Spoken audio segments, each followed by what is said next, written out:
네, 하나님 말씀 보도록 하겠습니다. 마태복음 9장 35절부터 10장 1절까지의 말씀입니다. 마태복음 9장 35절부터 10장 1절까지의 말씀. 저와 여러분이 한 절씩 교독하고 마지막 절은 합독하도록 하겠습니다. 교독합니다.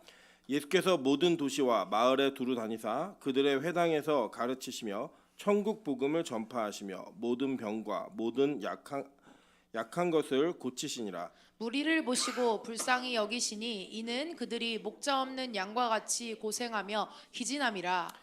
이에 제자들에게 이르시되 추수할 것은 많되 일꾼이 적으니 그러므로 추수하는 주인에게 청하여 추수할 일꾼들을 보내주소서 하라 하시니라. 합독합니다. 예수께서 그의 12제자를 부르사 더러운 귀신을 쫓아내며 모든 병과 모든 약한 것을 고치는 권능을 주시니라. 아멘. 우리 주변에 있는 분들에게 이렇게 한번 인사하도록 하겠습니다. 내 옆에 앉으셔서 감사합니다.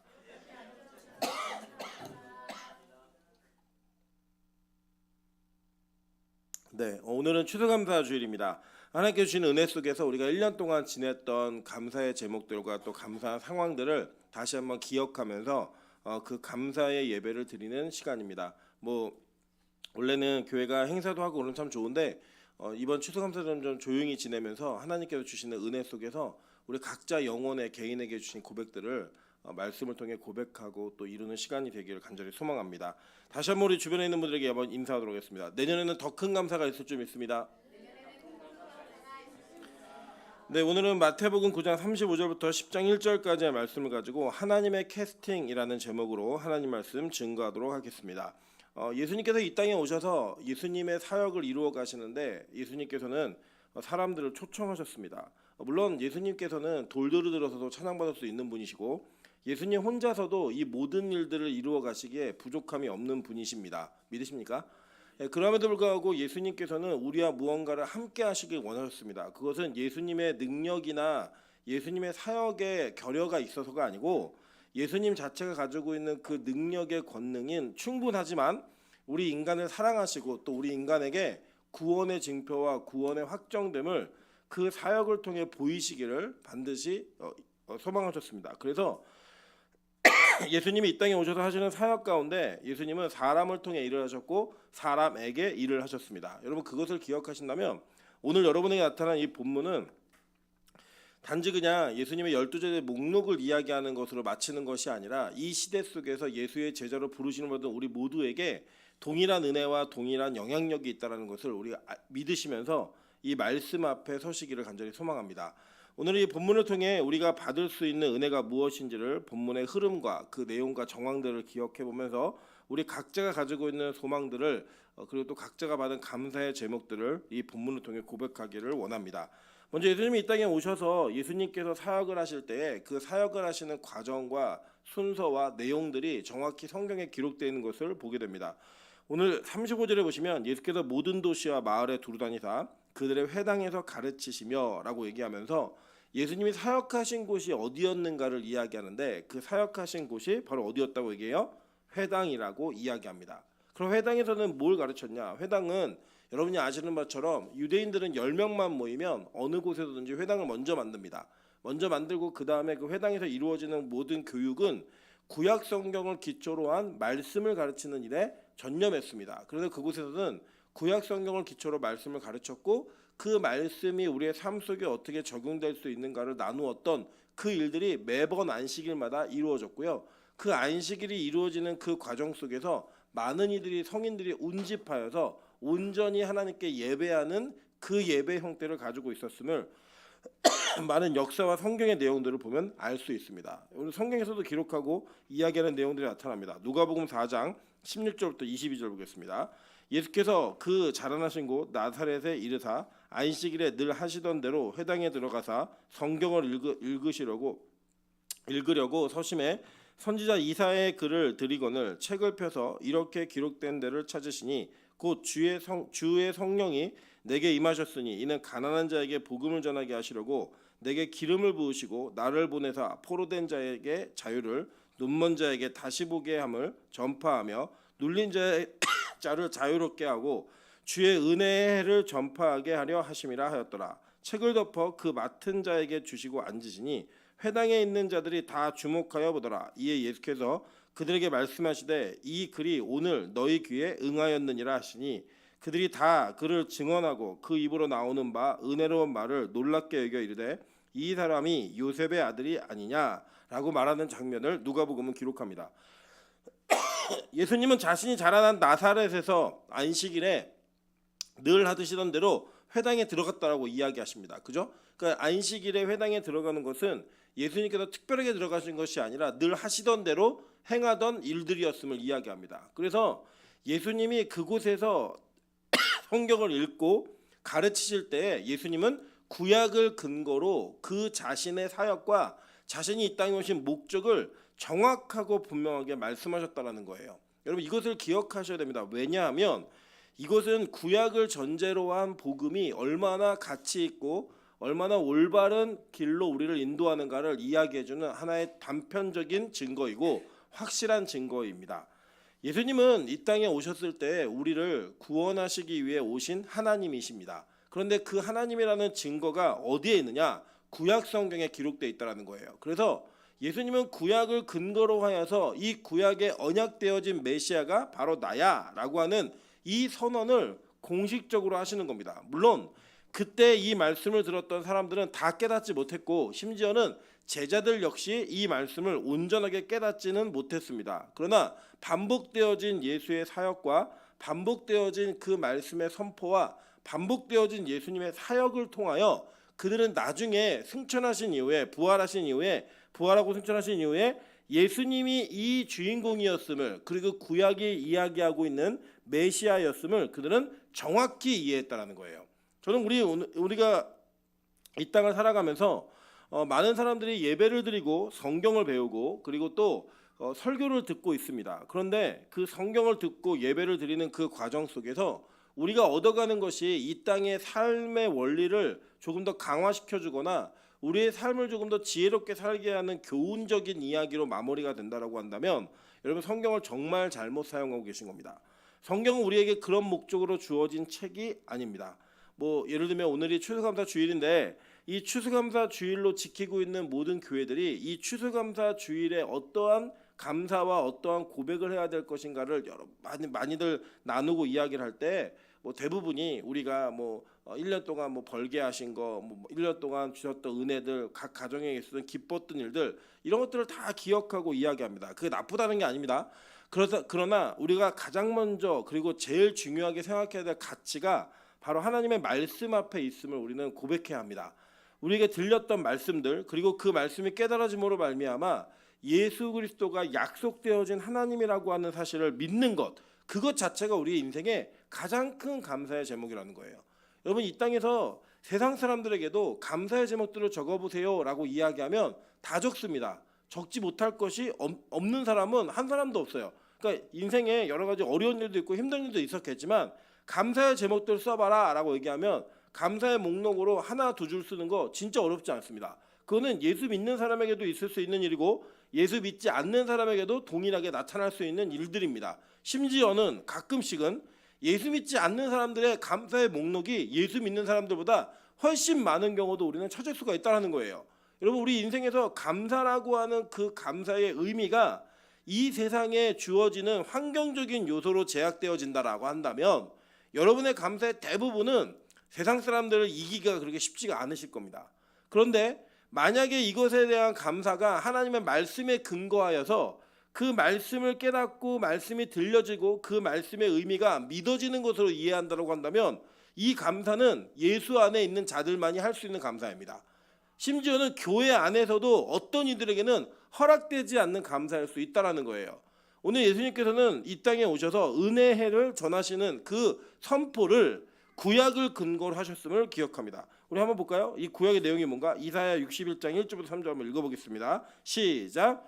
주 여호와의 영이 내게 내리셨으니 이는 여호와께서 내게 기름을 부으사 가난한 자에게 아름다운 소식을 전하게 하려 하심이라. 나를 보내사 마음이 상한 자를 고치며 포로된 자에게 자유를, 갇힌 자에게 노임을 선포하며 여호와의 은혜의 해와 우리 하나님의 보복의 날을 선포하여 모든 슬픈 자를 위로하되 무릇 시온에서 슬퍼하는 자에게 화관을 주어 그 죄를 대신하며 기쁨의 기름으로 그 슬픔을 대신하며 찬송의 옷으로 그 근심을 대신하시며 그들이 의의 나무 곧 여호와께서 심으신 그 영광을 나타낼 자라 일컬음을 받게 하려 하심이라. 아멘.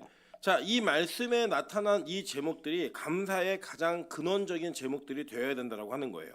뭐냐면 메시아가 이 땅에 오셔서 마음이 상한 자를 고치시고 포로된 자에게 자유를 주시고 갇힌 자에게 노임을 선포하고 여호와의 은혜의 해, 이게 뭐였죠? 희년이었죠. 안식의 완성을 이루는 그 일들이 온전하게 이루어진다는 거예요. 거기 뒤에 보면 뭐래요? 우리 하나님의 보복의 날을 선포하여 라고 이야기하면서 그동안 우리가 이 땅에 당했던 모든 일들과 모든 사건들을 다 갚아주신다라는 거예요. 되갚아주신다고.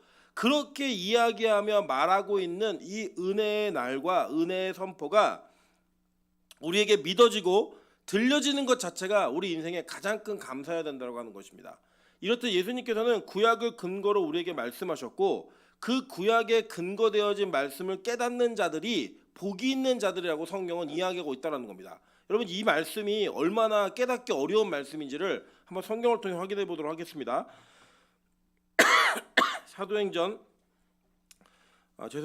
누가복음 24장 44절부터 49절 보겠습니다. 44절부터 49절. 또 이르시되 내가 너희와 함께 있을 때에 너희에게 말한 바 곧 모세의 율법과 선지자의 글과 시편에 나를 가리켜 기록된 모든 것이 이루어져야 하리라 한 말이 이것이라 하시고 이에 그들의 마음을 열어 성경을 깨닫게 하시고 또 이르시되 이같이 그리스도가 고난을 받고 제3일에 죽은 자 가운데서 살아날 것과 또 그의 이름으로 죄사함을 받게 하는 회개가 예루살렘에서 시작하여 모든 족속에게 전파될 것이 기록되었으니 너희는 이 모든 일의 증인이라. 볼지어다 내가 내 아버지께서 약속하신 것을 너희에게 보내리니 너희는 위로부터 능력을 입혀질 때까지 이 성에 머물라 하시니라 라고 이야기했습니다. 이 말씀을 보면 제자들이 예수님의 이야기를 깨닫지 못했어요. 심지어는 부활하신 이후에도 그들이 깨닫지 못했다라고 성경은 이야기합니다. 엠마오로 가는 두 제자가 예수님을 만났고 예수님께서는 이 말씀을 풀어주시고 이 상황을 설명해 주시면서 자신의 모든 사역의 그 여정이 구약 성경에 기록되어 있음을 이야기했습니다. 그리고 그때 이 말씀을 들었던 엠마오로 가던 두 제자의 마음이 뜨거워졌다라고 얘기해요. 이건 뭐냐면 엠마오로 가던 두 제자는 예수님의 돌아가심과 부활할 때까지 예수님의 제자였던 사람들이죠. 그런데 그들이 예수님의 사역을 보고도 구약과 예수님을 연결시키지 못했다라는 거예요. 알지 못했다라는 겁니다. 그런데 예수님께서 부활하신 이후에 그들의 눈을 열어서 설명을 해주실 때 야 너희들 내가 죽고 다시 살아나고 승천하고 심지어는 성령이 오시는 그 모든 내용이 어디에 예언되어 있다는 거예요? 구약 성경에 예언되어 있다라는 거예요. 그게 링크가 되어졌을 때에 그들에게는 눈이 열리고 그분이 예수인지를 깨닫게 되는 은혜가 나타났다고 하는 겁니다. 여러분, 이렇게 예수님의 제자, 즉 예수님과 3년 이상을 동행했던 제자들도 예수님의 사역을 일일이 다 보았고 같이 먹고 마시고 잠을 자며 그 예수와 동행했지만 그들에게는 구약의 예수 그리스도가 깨달아지지 않았다라는 거예요. 근데 그게 깨달아졌을 때 그게 뭐예요? 바로 그리스도인이 되는 은혜가 그들에게 나타났다라고 이야기하는 겁니다. 저는 우리 빛과 소금의 가장 큰 감사가 이 감사이기를 소망합니다. 내년에도 더 큰 감사가 있다면 더 말씀이 깨달아지고 그 더 말씀이 우리에게 은혜가 되어져서 구약에 나타난 예수 그리스도를 우리가 철저하게 신뢰하며 믿음으로 나아갈 수 있는 그 걸음의 계단들이 한 계단 한 계단 더 놓아지는 것, 바로 그게 이 교회의 가장 큰 감사해야 된다고 하는 겁니다. 여러분, 우리는 이 땅을 살아가면서 많은 사건 속에서 감사의 제목을 찾아가지만 그 감사의 모든 감사의 기본인 전제인 예수 그리스도에 대한 감사가 있지 않으면 그 모든 감사는 세상과 별반 다른 것이 없고 솔직히 말씀드리면 다 헛된 겁니다. 여러분, 이 세상에서 감사의 제목들을 많이 얘기하시지만 이 감사의 제목들이 천국에서 유효한 것이 무엇이 있을까 한번 고민해 보십시오. 예를 들면 뭐 올해 결혼한 사람도 있겠고 아이를 낳은 사람도 있을 거예요. 이런 사람들 감사하지만 천국에 가면 이 관계가 유지가 되나요? 유지가 되지 않는다고 우리는 이야기하고 배웠어요. 그러면 이 감사가 영원한 감사예요? 아니잖아요. 유한한 감사라는 거예요. 여러분 만약에 이 해에 뭐 직장 생활을 시작했거나 시험에 합격을 했거나 여러분이 원하는 자리나 원하는 것들을 얻어낸 분들도 계실 거예요. 여러분 그게 하나님 앞에서 천국 갈 때 무슨 의미가 있을까요? 여러분 뭐 집을 샀거나 차를 샀거나 여러분에게 물질적인 축복이 여러분을 통해서 나타날 수도 있습니다. 근데 그게 천국에 무슨 의미가 있죠? 어떤 의미도 없다라는 거예요. 그게 만약에 감사의 대부분의 내용이라면 저와 여러분은 진짜 감사가 무엇인지를 모르는 자들일 수 있다는 거예요. 저는 여러분의 눈이 열리길 소망합니다. 성경에 깨달아지는 은혜가 있기를 간절히 원합니다. 왜냐하면 이것이 우리의 기본적인 하나님의 말씀을 이해하고 이 본문에 근거하면 천국 복음을 깨닫는 여러분의 길이기 때문입니다. 오늘 본문을 보실까요? 다시 한번 보시면 35절에 예수께서 모든 도시와 마을에 두루 다니사 그들의 회당에서 가르치시며 무엇을 전하셨어요? 천국 복음을 전파하시며 라고 얘기하는 거예요. 이게 깨달아져야 뭐가 깨달아진다는 거예요? 천국 복음이 이해가 된다는 거예요. 여러분 천국 복음을 이해하는 것 이것은 기독교인들에게 너무나 중요한 가치입니다. 여러분 예수님을 왜 믿느냐라고 하는 그 질문에 여러 가지 답을 할 수 있지만 한 가지만 이유를 대라라고 얘기하시면 그 한 가지는 유일하게 얘기할 수 있는 공통된 제목은 천국을 위해서 예수를 믿는다라고 얘기하는 거예요. 여러분 그거 말고 다른 것이 있다라고 한다면 예수님 잘못 믿고 있는 겁니다. 우리가 이 땅을 살아가면서 어떤 음식점을 들어가도 그 음식점에서 파는 메인 메뉴가 무엇인지를 우리는 반드시 그것을 바라보고 들어갑니다. 그러니까 제가 보면요 중국집에서 김치찌개 시켜먹는 사람 거의 없어요. 그죠? 왜 그렇죠?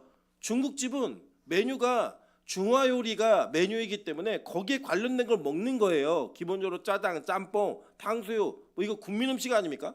여러분 분식집에 들어가가지고 분식집에서 양념갈비를 찾는 사람 없습니다. 그죠? 분식집에 들어가면 떡볶이, 김밥, 순대예요.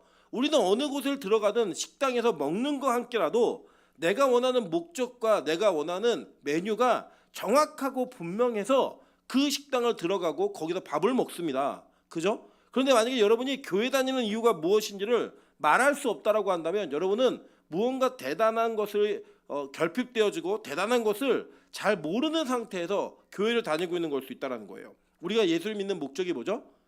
딴 거 아니에요. 천국 가기 위함이에요. 그런데 예수님은 회당에서 구약을 근거로 복음을 선포하시면서 천국의 복음을 전하셨다는 거예요. 심지어는 예수님조차도 이 모든 것이 다 구약에 예언되어져 있음을 제자들에게 가르치셨다는 거죠. 그러면 우리가 이 아침에 주일에 말씀을 배우고 들으면서 깨달아야 될 천국 복음, 이 천국에 대한 복음을 이해하는 것에는 예수 그리스도를 정확하게 알고 그 정확하게 알고자 하는 그 성경 자체를 올바르게 이해하는 것이 너무 중요하다는 겁니다. 여러분 보세요. 그러면 도대체 천국 복음이라는 건 뭔가? 천국 복음이라고 하는 이 천국은 우리가 이게 한자예요. 그런데 이거를 헬라어로 옮기면 바실레이아예요. 이거 뭐냐 왕국이에요, 왕국. 그러니까 바실레이라고 하는 이 왕국의 개념은 여러분에게 너무나 중요한 것들을 선사합니다. 무엇이냐면 이런 거예요. 여러분 어떤 나라의 백성이다라고 하는 것은 뭐냐면 그 나라의 통치권을 인정하는 겁니다. 이 나라가 어떠한 대리적 통치자를 세우고 그 사람이 통수권자가 무엇을 결정하든 우리는 그 결정하는 결정 아래 머물러 있는 거예요. 물론 우리가 그렇게 결정하는 위정자들의 결정이 마음에 들지 않으면 그것을 바꿀 수 있는 이 제도가 이 땅 가운데는 있습니다. 그런데 하나님의 나라를 정확하게 표현할 때는 하나님께서는 그 시대 속에서 일하고 있는 나라의 개념을 그대로 차용해 오셨어요. 그게 무엇이었냐면 로마 제국이었어요. 그죠? 그 로마 제국의 통수권자는 누구예요? 황제잖아요. 그러니까 황제를 뒤집어 엎지 못했어요. 황제가 법이었고 황제가 말하는 것 그 내용이 전체 그 로마 전체를 지배하고 통치했던 겁니다. 그러니까 그들이 이해할 수 있게 아주 쉽게 예수님께서는 천국이라고 하는 그 단어를 통하여 우리의 통수권자가 누구인지 통치권자가 누구인지 얘기하는 거예요. 그러니까 하나님의 나라 천국 복음이라고 하는 건 그 예수가 깨달아지는 것으로 끝나는 것이 아니라 그 깨달아진 예수가 우리를 통치하게 만드시는 것, 그분에게 나의 통치권을 내어드리는 것이 바로 천국 복음을 제대로 이해하는 것입니다. 자, 마가복음 1장 14절부터 15절 볼게요. 다 같이 읽겠습니다. 시작. 요한이 잡힌 후 예수께서 갈릴리에 오셔서 하나님의 복음을 전파하며 이르시되 때가 찼고 하나님의 나라가 가까이 왔으니 회개하고 복음을 믿으라 하시더라. 자, 여기 보면 하나님의 나라가 왔다라고 얘기해요. 원래는 온 거예요. 왔는데 이게 뭐냐면 하나님의 나라, 즉 우리가 어떤 나라의 백성이다라고 얘기하는 것처럼 천국 복음을 이해하면 우리는 하나님 나라의 백성이 된다는 거예요. 근데 그게 어떻게 임하는 거예요? 이게 하나님 나라가 그냥 외형적으로 보이는 나라가 아니라 우리 마음속에 임하는 거라고 얘기하는 겁니다. 볼까요? 누가복음 17장 20절부터 21절입니다. 바리새인들이 하나님의 나라가 어느 때 임하나이까 묻거늘 예수께서 대답하여 이르시되 하나님의 나라는 볼 수 있게 임하는 것이 아니요 또 여기 있다 저기 있다고도 못하리니 하나님의 나라는 너희 안에 있느니라 라고 얘기했어요. 그죠? 자, 그러니까 바리새인들의 개념 속에 하나님의 나라는 어떤 나라였냐면 다윗과 같은 왕이 나타나가지고 그 왕이 이스라엘을 그 강력한 국가로 세워놓고 강력한 군대와 경제력과 군사력과 정치력을 가지고 나라를 통치하고 통수권자가 되는 그런 나라를 꿈꿨다는 거예요. 지금도 이스라엘 그거 꿈꾸고 있어요. 그게 바로 메시아의 다시 나타남이고 그 메시아의 초림이 아직도 이루어지지 않았다라고 그들은 여지껏 믿고 있는 거예요. 그런데 예수님이 이 땅에서 뭐라고 말씀하셨냐면 너희들이 생각하는 것처럼 하나님의 나라는 그렇게 오는 게 아니야 라고 얘기한 거예요. 그리고 어떻게 온다고 얘기한 거예요? 하나님의 나라는 어디에 있대요? 너희 안에 있다는 거예요. 그러니까 우리가 하나님 나라의 백성이 되는 것은 예수 그리스도가 누구인지를 깨닫는 것과 그 예수가 내 안에 통치권자가 되는 거예요. 여러분, 이게 되게 중요한 개념입니다. 우리가 교회를 다닌다고 하나님 나라 백성이 되는 게 아니에요. 어렸을 때부터 모태신앙이었다고 하나님 나라가 되는 게 아닙니다. 직분이 목사이고 장로이고 권사라고 하나님 나라 백성이 되는 게 아니에요. 그럼 뭐가 되는 거냐? 나의 통수권자가 누구인지, 내가 통치권을 내어드린 분이 누구인지가 그게 중요한 겁니다. 자, 예를 들면 우리는 이럴 수 있어요. 제가 요새 느끼는 것 중에 하나가 뭐냐면 누가 이렇게 질문했어요. 딸이 어떤 존재인지를 질문했을 때 제가 이렇게 대답했습니다. 딸은 여자친구보다 상위 버전이라고 이렇게 얘기했어요. 그리고 어떤 남녀가 연애를 하면 여자친구가 말하는 대로 남자들이 보통 움직여요. 그래서 뭐 옷차림이 바뀐다든지 머리 스타일이 바뀌는 거, 그거 왜 그러냐? 갑자기 남자가 이렇게 스타일이 바뀌면 여자가 코칭을 하고 있기 때문에 바뀌는 거예요. 그게. 그런데 여자친구의 상위 버전이라고 하는 건 뭐냐면 딸내미는 그런 존재인 것 같아요. 저는 개인적으로 찬수하고의 어떤 부딪힘에 있어서는 제가 제 의견을 굽히거나 찬수에게 지는 일이 거의 없습니다.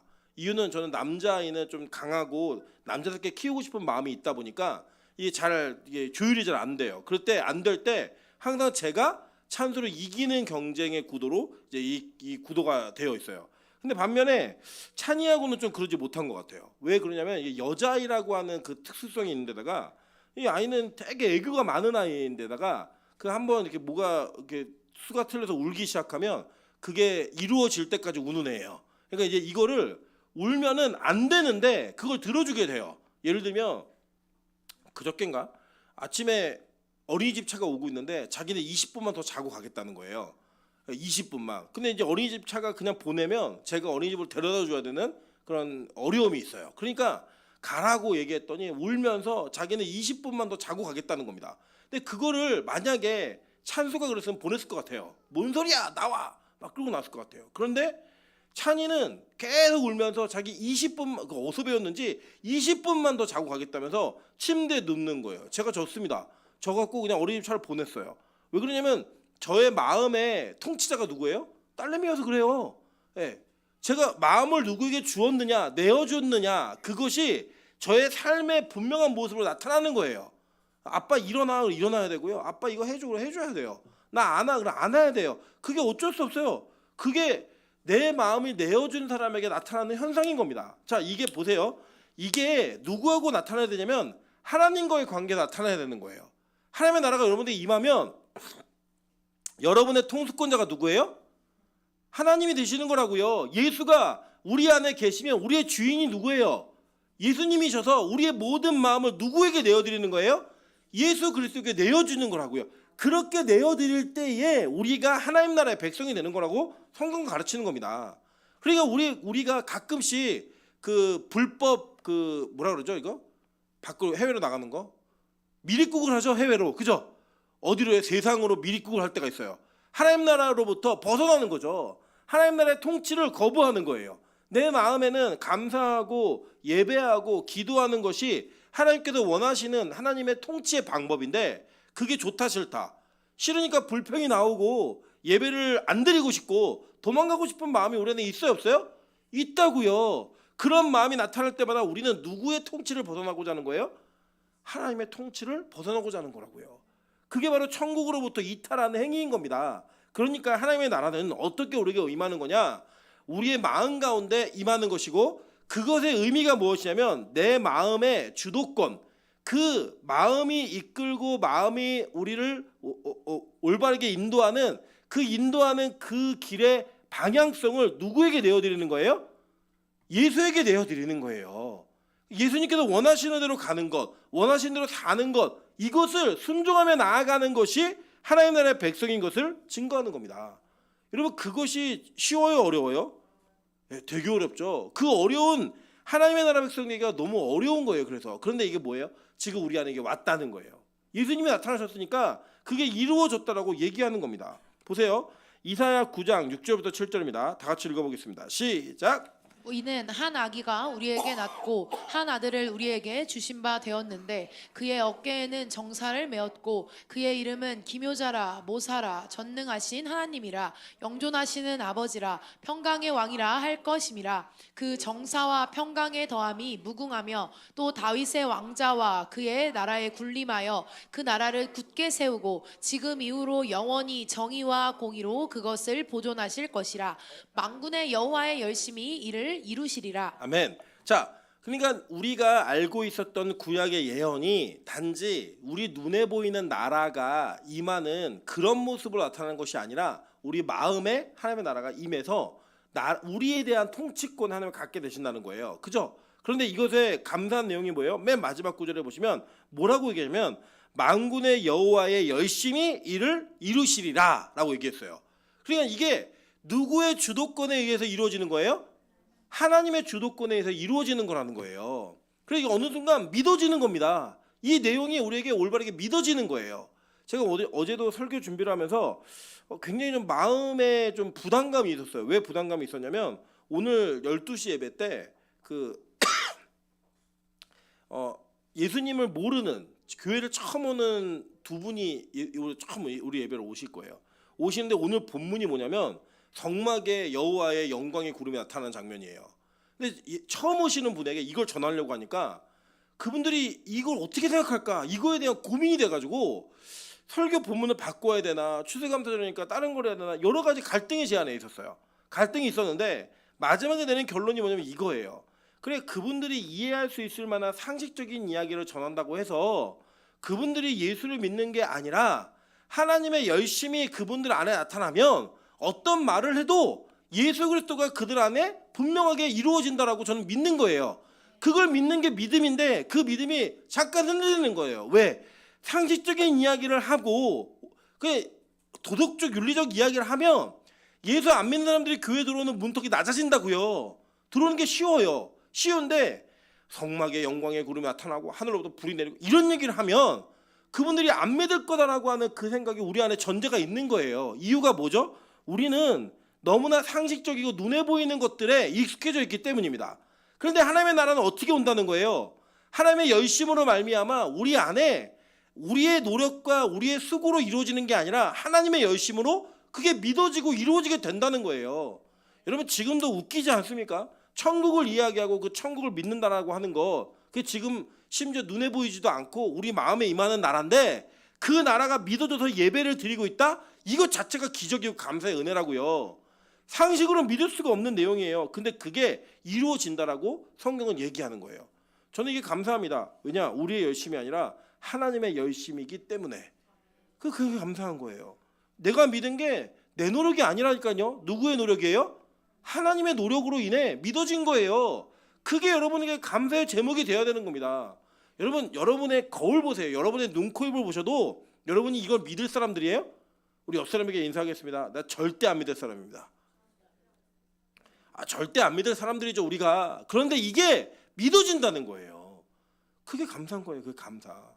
하나님 나라가 어떤 나라인가 한번 볼게요. 다니엘 2장 44절과 45절 다 같이 읽어보겠습니다. 시작. 이 여러 왕들의 시대에 하늘의 하나님이 한 나라를 세우시리니 이것은 영원히 망하지도 아니할 것이요 그 국권이 다른 백성에게도 돌아가지 아니할 것이요 도리어 이 모든 나라를 쳐서 멸망시키고 영원히 설 것이라. 손대지 아니한 돌이 산에서 나와서 새와 놋과 진흙과 은과 금을 부서뜨린 것을 왕께서 보신 것은 크신 하나님이 장래일을 왕께 알게 하신 것이라. 이 꿈은 참되고 이 해석은 확실하니이다 하니. 자, 여기 보니까 이게 뭐냐면 그 느부갓네살의 금신상을 봐요. 신상을 보는데 그 신상이 그냥 금신상이 아니고 머리, 가슴, 이게 허리 뭐 이렇게 달라요, 재질이. 근데 그 내용이 뭔지를 깨닫지 못하니까 이 깨닫지 못하는 것에 대한 궁금함이 있었는데 다니엘이 이걸 이게 해석을 해주는 거예요. 근데 사실 이 꿈도 꾸고도 기억을 못했어요, 이 느부갓네살이. 근데 내가 무슨 꿈을 꿨는데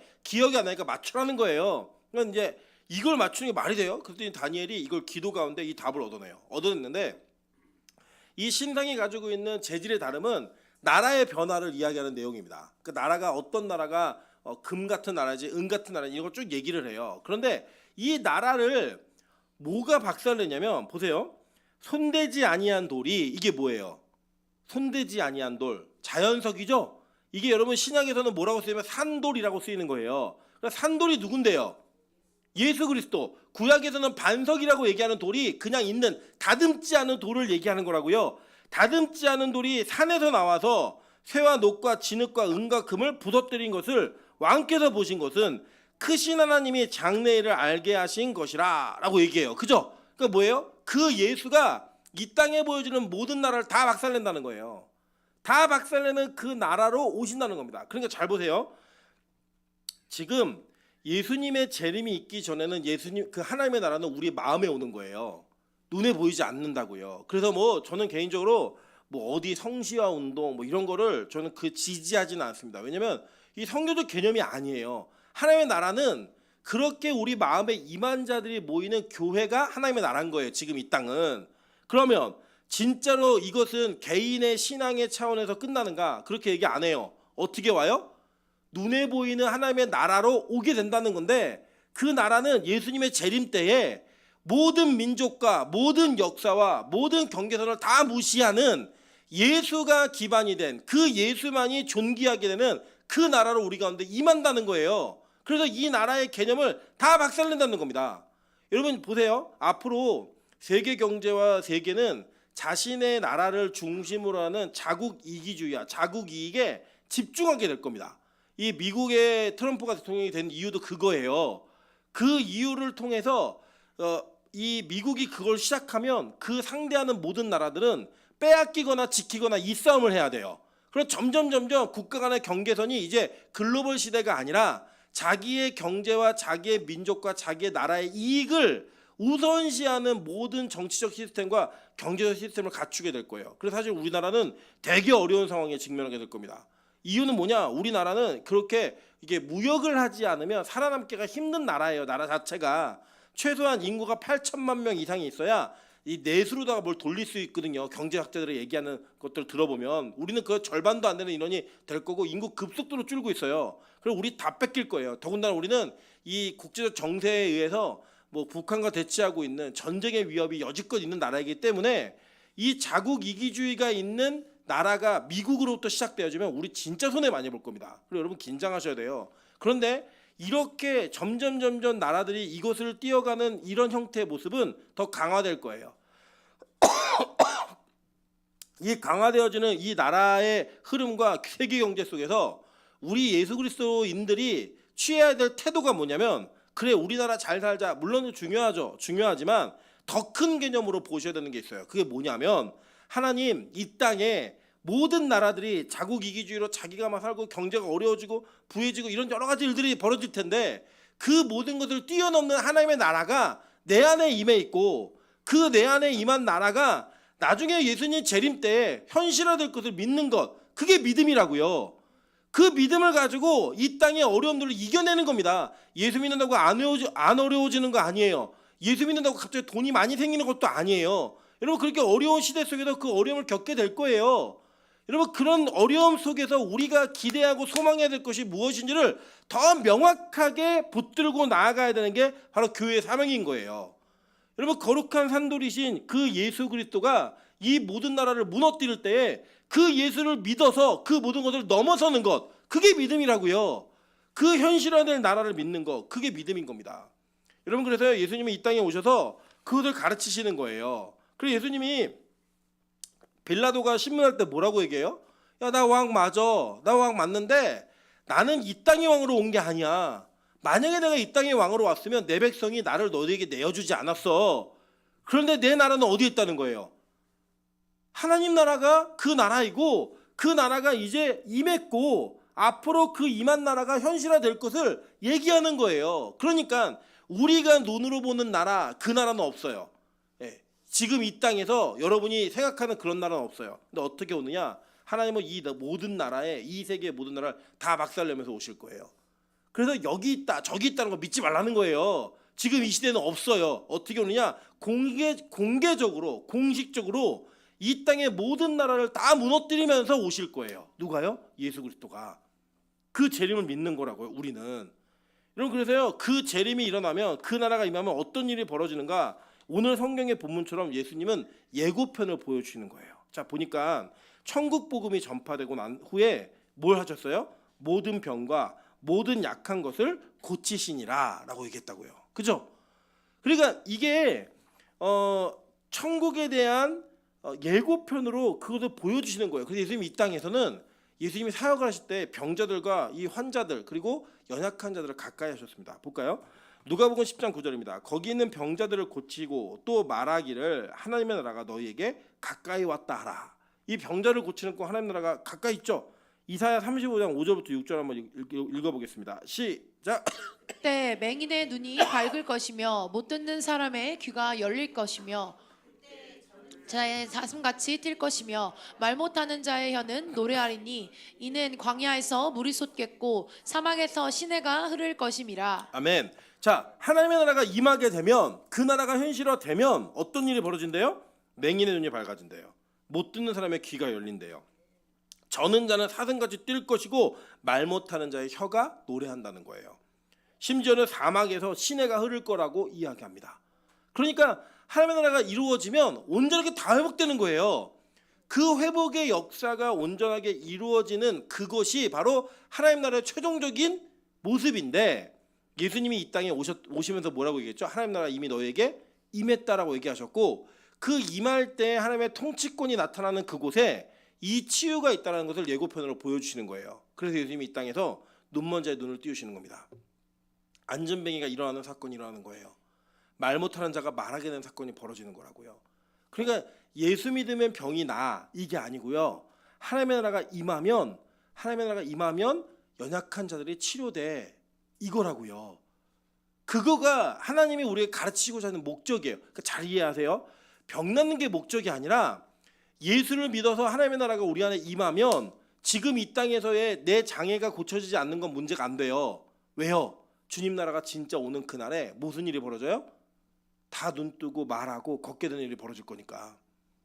여러분, 어떤 분들은 그런 얘기 하시더라고요. 설교 시간에 명수 집사의 장애를 얘기하는 거, 그거는 무례한 일이다. 말도 안 되는 얘기 하지 마세요. 기독교인들은 그렇게 접근하는 게 아닙니다. 그거는 사회적인 접근이고요. 종교적인, 신앙적인 접근은 뭔지 아세요? 저는 명수 집사가 우리보다 더 큰 은혜를, 더 큰 영광을 하나님 나라에서 한꺼번에 땡겨받는다고 생각해요. 조삼모사예요. 이거는. 여러분, 이 땅에서 눈뜨기 감사하세요? 그럼 눈먼 사람들이 불쌍해 보이세요? 그런 시각으로 보는 게 교만이라고요. 하나님 나라는 어떻게 임하느냐? 이 나라가 임하면, 우리 명수 집사가 이런 얘기를 한 적이 있어요. 자기 소원이 하나 있는데, 그러니까 만약에 눈을 뜬다면 제일 보고 싶은 얼굴이 아내의 얼굴을 보고 싶대요. 그리고 하민이의 얼굴을 보고 싶다고 얘기했어요. 그리고 또 한 명이 또 생기겠죠. 이제 조만간 이 아이들의 얼굴을 볼 거예요. 자, 보세요. 우리는 일반적인 사람들은 너무나 쉽게 누리는 일상생활에서의 그냥 평범함이 어떤 사람에게는 소원이에요. 여러분 그걸 보면서 저 사람은 불쌍하네 라고 생각하신다면 생각을 바꾸셔야 돼요. 저는 천국에서 아내의 얼굴을 처음 볼 때, 이 땅에서 아내였던 얼굴을 처음 볼 때, 이 땅에서 자녀였던 아이의 얼굴을 처음 볼 때 그 기쁨을 누리는 명수집사의 기쁨은 이 땅에서 아내를 보았고 아이를 보았던 사람들은 느낄 수 없는 감격을 누릴 겁니다. 이게 팩트예요. 여러분 이 땅에서 평생 못 걷고 돌아가신 분들 계실 거예요. 장애인으로 살면서. 그런 분들에게 우리가 위로와 어떤 배려를 하는 것들은 당연히 해야 되는 일이지만 불쌍히 보지 마시라고요. 그건 불쌍한 게 아니에요. 하나님이 마지막에 큰 영광을 누리게 하시기 위한 하나님의 일종의 선물이라고요. 선물. 어떤 선물이냐? 한 번도 걷지 못했던 자가 하나님 나라가 임하면 걷게 될 거예요. 그 걷고 뛰면서 찬양하는 그 영광과 은혜와 기쁨은 이 땅에서 걸었던 사람들은 못 누린다니까요. 한 번도 누리지 못했던 거라니까요. 우리 그러잖아요. 아팠던 분들이 건강을 회복하고 나시면 건강이 이렇게 중요한지 몰랐어. 이런 얘기 되게 많이 하시잖아요. 그 감격이 잠깐 느껴지잖아요. 내가 아파갖고 못 걸었는데 뭐 예를 들어 입이 아파서 뭘 못 먹었는데 마음껏 먹을 수 있는 게 이렇게 큰 기쁨이네. 그런 거 누리시는 많이 있죠. 가끔씩. 그거를 이 인생 전체를 몰아서 느낀다고 한번 생각해 보세요. 그 감격을 누가 따라가겠냐고요. 그 감격을 누가 누릴 수 있고 대체할 수 있겠냐고. 그거 못해요. 하나님은요 그런 영광을 허락하시기 위해 이 땅에 장애인과 몸이 불편한 분들과 영적으로 어려움 당하는 분들을 그냥 두신 거예요. 왜요? 천국에서 그 기쁨 다 누리게 하시기 위해서. 그래서 여러분 예수 믿는 사람들 중에 장애가 고쳐지지 않고 장애인으로 예수 믿는 분들이 계속 있는 거예요. 자기의 개인적인 병과 어려움을 가지고 계속 예수 믿는 사람들이 있는 거예요. 가난과 고통 속에서도 예수님을 믿는 분들이 계속 있는 거라고요. 왜요? 나중에 하나님께서 그 모든 것을 역전하시는 하나님의 나라가 임할 때에 그 영광을 체험하게 하시기 위해. 그래서 예수님이 이 땅에 오셔서 하나님 나라가 임했다라고 얘기하시면서 본인의 등장을 얘기하신 거잖아요. 그래서 예고편으로 몇 명을 고쳐주신 거예요. 천국 가면 이런 일이 있어. 하나님 나라가 임하고 내 통치가 임하면 이런 일들이 있을 거야 라고 하는 구약의 예언을 이 현실 속에서 잠깐 보여주신 거예요. 그 잠깐을 가지고 모든 사람이 다 그렇게 되고 싶다고 얘기하면 되겠어요? 아니라고요. 그게 예수 믿는 목적은 그게 아니라고요. 그리고 여러분 우리가 이 땅을 살아가면서 가끔은 이렇게 열심히 있는데 뭐가 안 되지? 최선을 다하고 있는데 왜 이런 문제가 생기지? 이런 여러분 어려움들이 여러분 안에 있을 거라고 저는 믿습니다. 저도 그런 일이 저에게도 있고요. 그런데 그런 일이 있을 때마다 내가 뭘 잘못했나, 뭘 잘하고 있나 이런 식으로 생각하시면 안 돼요. 그리고 여러분 예를 들어 이 땅에서 돈이 계속 벌리는 사람은 잘못한 게 없는 거예요? 여러분 건강해서 병원 한번 가지 않는 분들은 하나님 뜻대로만 살고 있는 거예요? 아니라고요. 그게 기복주의예요. 그런 게. 올바른 복음은, 올바른 우리가 가지고 있는 믿음은 하나님이 우리를 어떤 형편에 두시든 하나님의 나라를 꿈꾸며 감사할 수 있는 거예요. 미리 감사하는 거. 하나님의 나라를 꿈꾸면서 지금의 현실을 뛰어넘는 거예요. 그 감사의 제목이 여러분의 인생을 지배하는 거, 그게 진짜라고요. 진짜 믿음.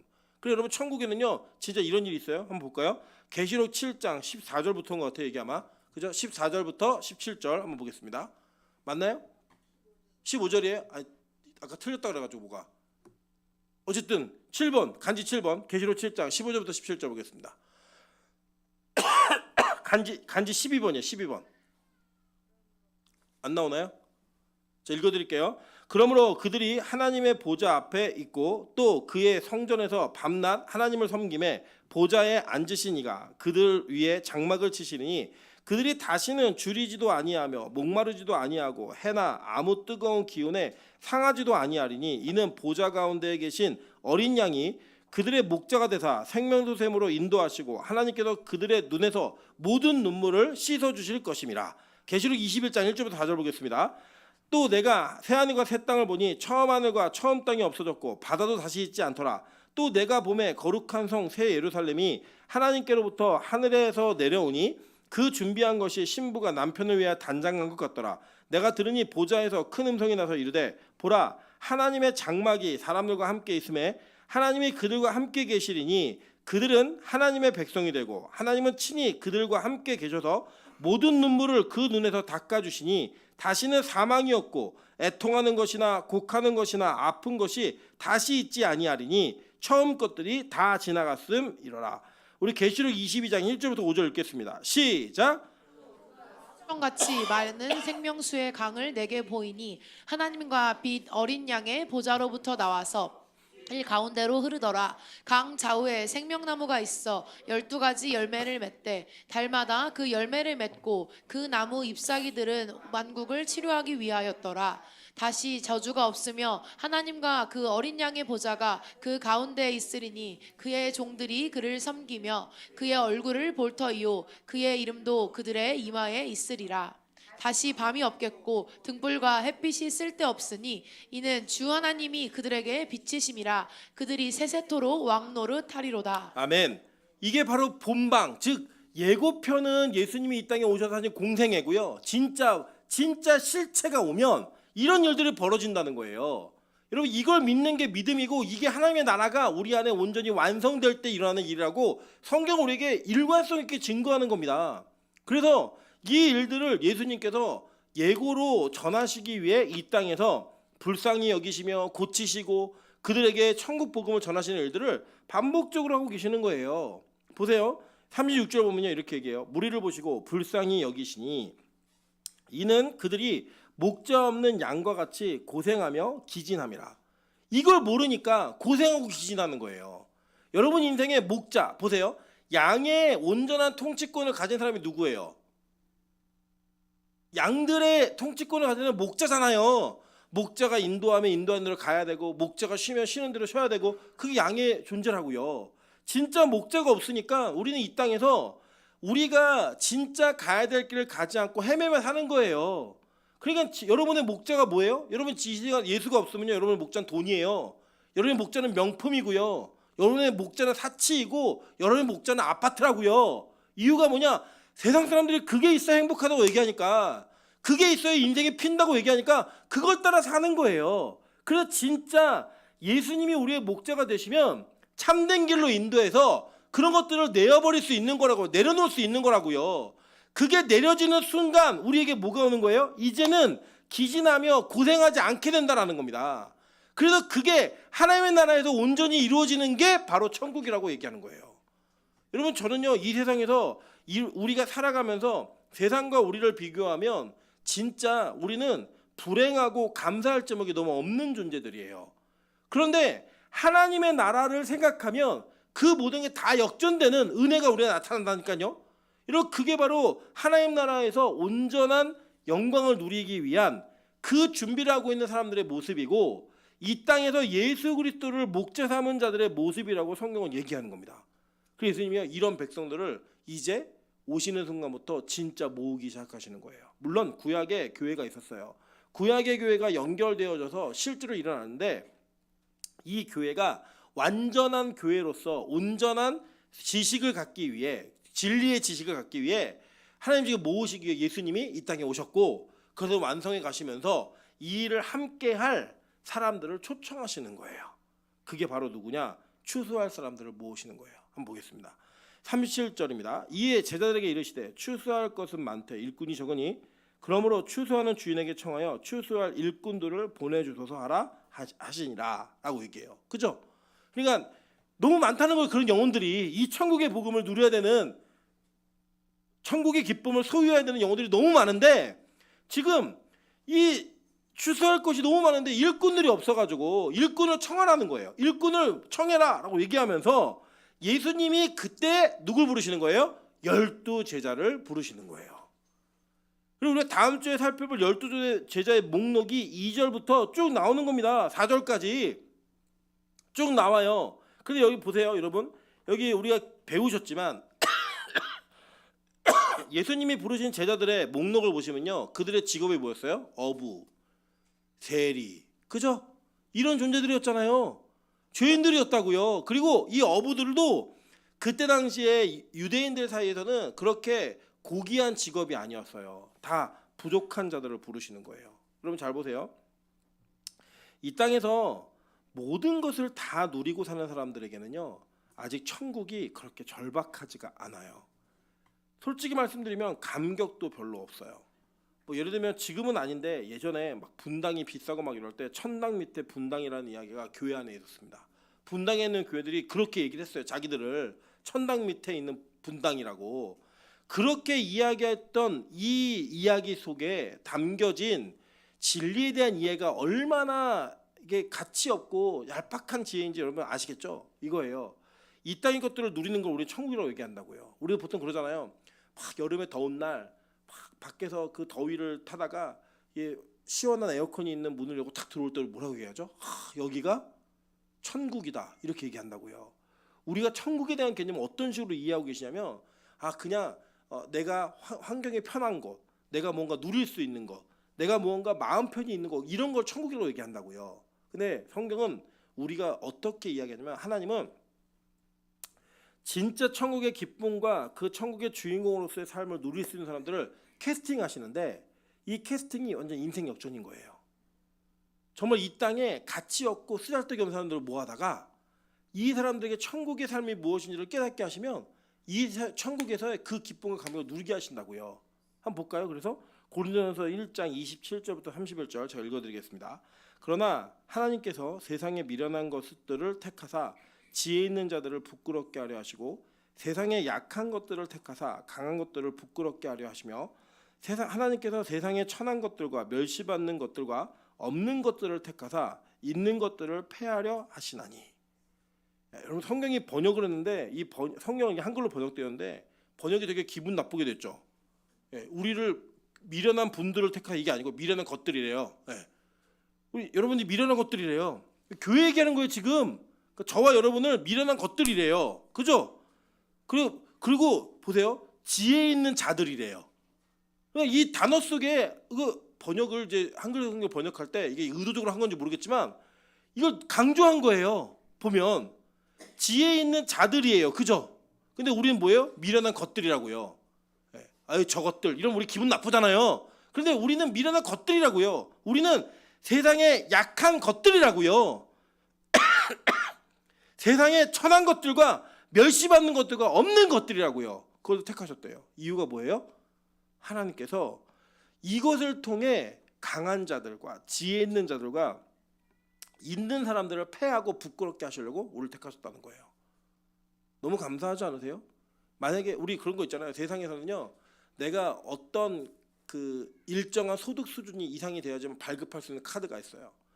공항에 가시면 이 공항과 저는 비행기를 탈 때마다 이 비행기가 세상이 어떤 곳인지를 알려주는 아주 전형적인 그 아주 이렇게 미니어처구나 이걸 봅니다. 여러분 탈 때 예를 들면 이렇게 얘기해요. 딱 그 짐을 가지고 공항에 가시면 딱 공항에 가자마자 비즈니스 클래스나 모닝캄 회원, 그러니까 비행기 많이 타갖고 회원 등급이 높은 분들은요 기다리지 않고 대기줄이 없는 곳에 가서 짐을 붙입니다. 심지어는 그렇게 퍼스트 클래스 1등석을 타시면 여러분 그냥 그 라운지로 짐을 갖고 가시면 거기서 다 수속을 해줘요. 그거 갖고 가면 수속을 다 해주고 짐도 다 붙여줘요. 그리고 비행기를 타는데 그 비행기를 타서 이렇게 딱 갈라져요. 이제 조그만 비행기는 안 그렇지만 큰 비행기는 내가 들어가자마자 왼쪽으로 가느냐 오른쪽으로 가느냐를 따라 여러분이 어떤 표를 구매했는지가 그냥 드러나요. 내가 왼쪽으로 가면은 어떤 클래스예요? 비즈니스나 1등석, 퍼스트 클래스를 탄 거예요. 이쪽으로 가면요. 이코노미, 경제적인. 이게 말이 좋은 거지. 그러니까 서민들이에요, 그냥. 가면요. 여러분 막 촘촘히 앉아 가지고 뒤로 의자 제끼는 뒤에서 막 때리고요. 막 옆에 있는 사람 배가 막 흘러 넘쳐 갖고 막 덮고 막 이런 조그만 자리를 타고 12시간, 13시간 가는 거예요. 반면에 비즈니스는 누워 가요. 퍼스트는요. 침대가 있어요. 비행기 안에. 여러분 그걸 보면서 세상이 그런 곳이라고요. 세상은 돈을 많이 내고 있는 사람들은 남들과 똑같은 비행기를 타는데 누워가요. 침대에서 굴러다니면서 가요. 음식도 코스 요리로 나오고요. 우리는 라면 먹어도 눈치 보면서 먹어야 돼요. 옆 사람 눈치 보면서.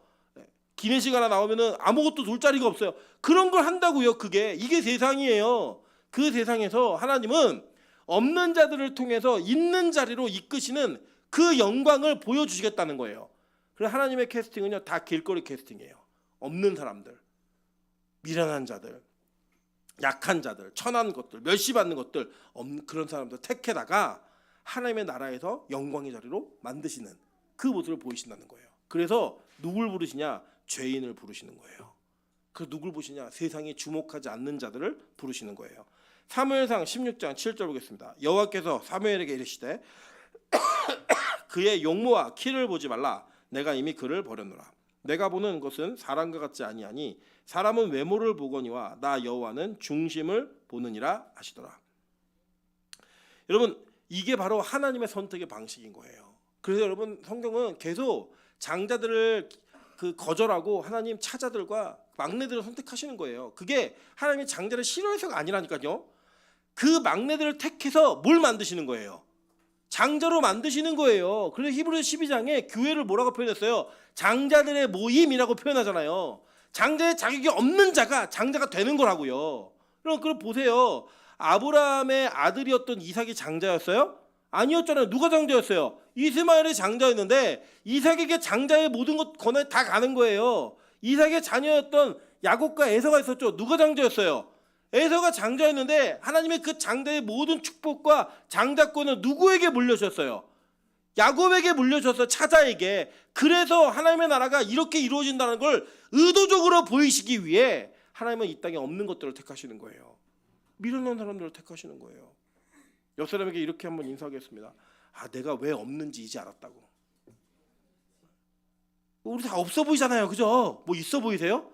없어 보이잖아요. 그 없어 보이는 그게 하나님의 캐스팅의 조건이에요. 너 이 역할 딱 맞는데 천국 복음이 널 통해 증거되면 다른 거 아무것도 없어. 왜? 이유가 뭐예요? 맨 뒤에 보세요. 31절. 고린도전서 1장 31절입니다. 자, 뭐가 나오냐면요. 이거예요. 기록된 바 자랑하는 자는 주 안에서 자랑하라 함과 같게 하려 함이라. 그죠? 뭐예요? 자랑할 게 없게 만드시는 거예요. 하나님만 자랑하게 만드시는 거예요. 진짜 하나님만 하게 만드시는 거라고요. 그리고 여러분, 저는 개인적으로 목회자니까 목사로서 갖는 경계심이 하나 있습니다. 뭐냐면 이런 거예요. 목사들은 꿈이 뭐냐면 설교를 잘해보는 게 꿈이에요.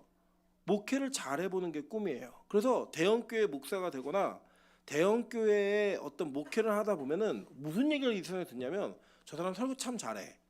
저 사람 참 목회 잘해. 이 얘기를 들어요.